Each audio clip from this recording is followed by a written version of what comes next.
В сентябре 1992 года Стивен Типальдос переехал в Форт Уорт, Техас. На новом месте он совмещал работу врачом отделения неотложной помощи, частную практику и преподавание на кафедре общей и семейной медицины University of North Texas Health Science Center at Texas College of Osteopathic Medicine in Fort Worth.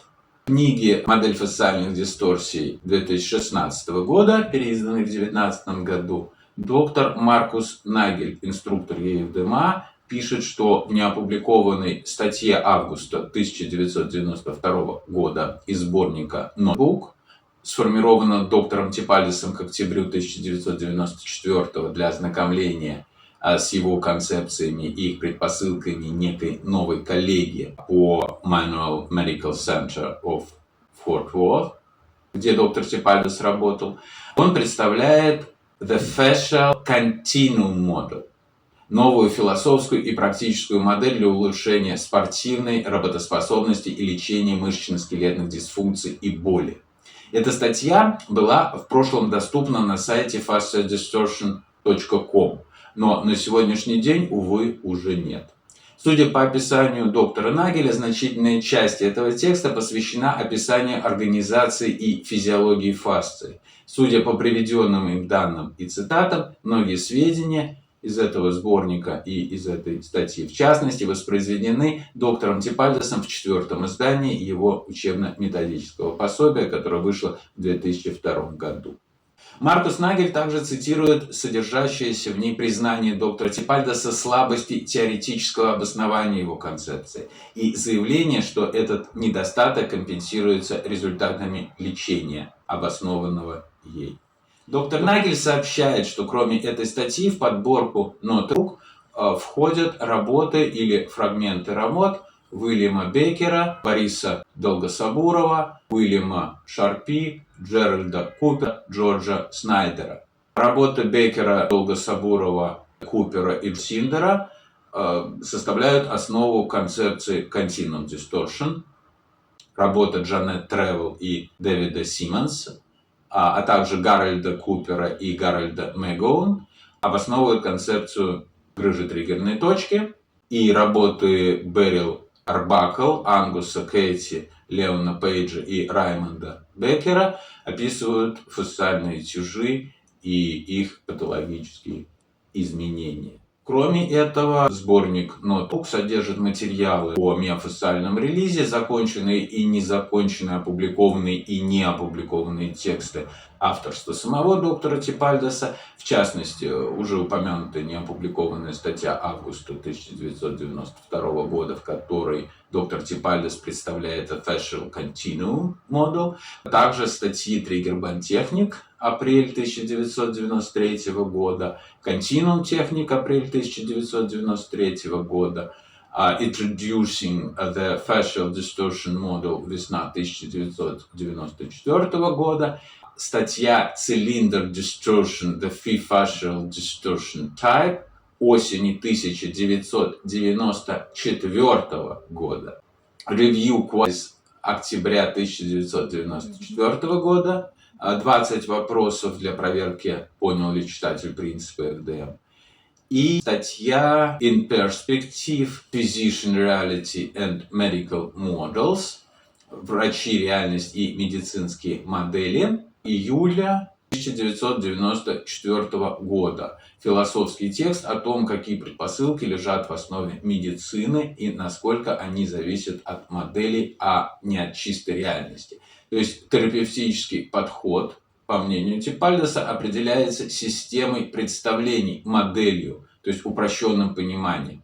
Работа подчеркивает, что любая терапия исходит из ограниченного и умозрительного представления, так как, несмотря на колоссальный прогресс естествоиспытателей XIX и XX веков, организация и физиология живого тела исследованы категорически недостаточно для того, чтобы претендовать на полноценное понимание.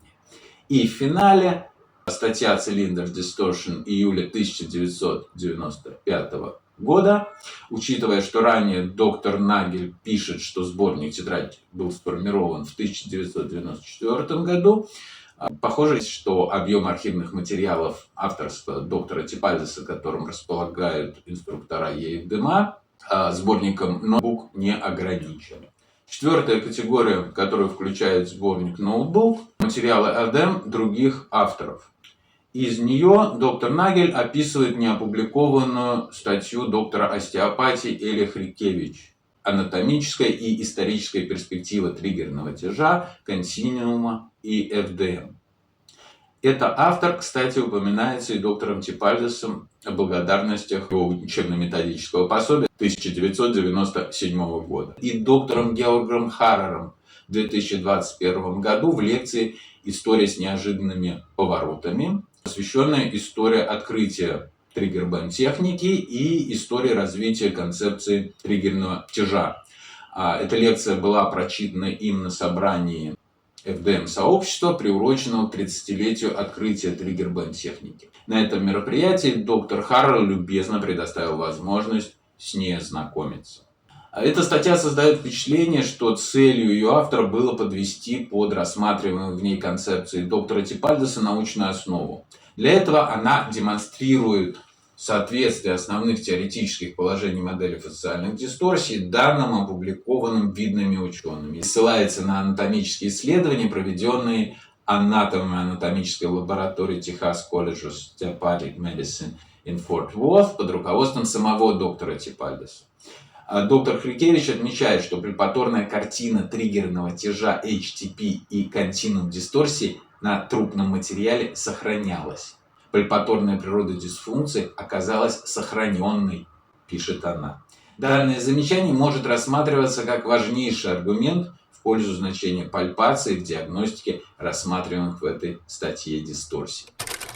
В отличие от публикованных работ доктора Типальдеса, статья доктора Хрикевич включает довольно обширный список литературы.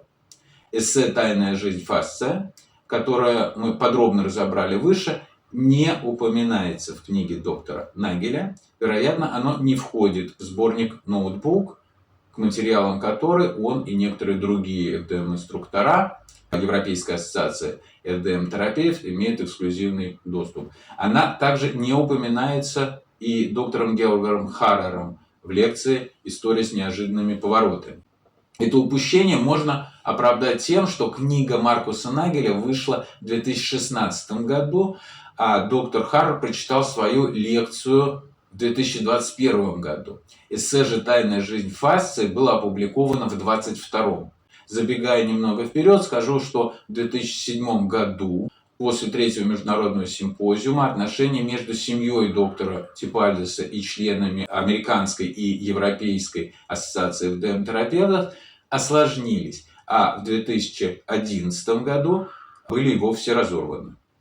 Таким образом, получается, что, вероятнее всего, сборник «Ноутбук», думаю, не будет преувеличением назвать его первым УМП по модели фасциальных дисторсий, была передана лично доктором Типальдесом кому-то из учеников из Европы, возможно, доктору Георгу Харреру.